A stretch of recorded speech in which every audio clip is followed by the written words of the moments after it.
আইনসভা ভেঙে দিয়ে ক্ষমতা দখলের পর মাদাগাস্কারের নেতৃত্ব দিতে যাচ্ছেন কর্নেল মাইকেল। সেনা অভ্যুত্থানের পর দেশটির সাবেক প্রেসিডেন্ট আন্দ্রি রাজোয়েলিনা দেশ ছাড়েন, আর এরপরই আইন প্রণেতারা তাকে অভিশংসন করে।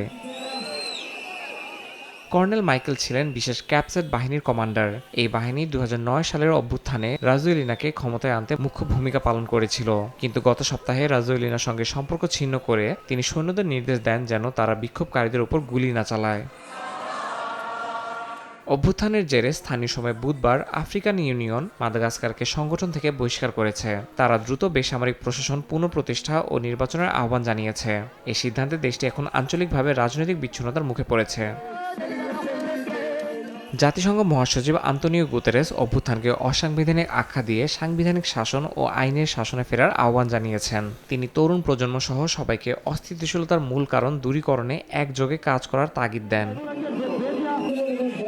নতুন সামরিক শাসক জানিয়েছেন, সেনাবাহিনী ও একটি অন্তর্বর্তী সরকার যৌথভাবে সর্বোচ্চ 2 বছর ক্ষমতায় থাকবে এবং এরপর নির্বাচনের আয়োজন করা হবে।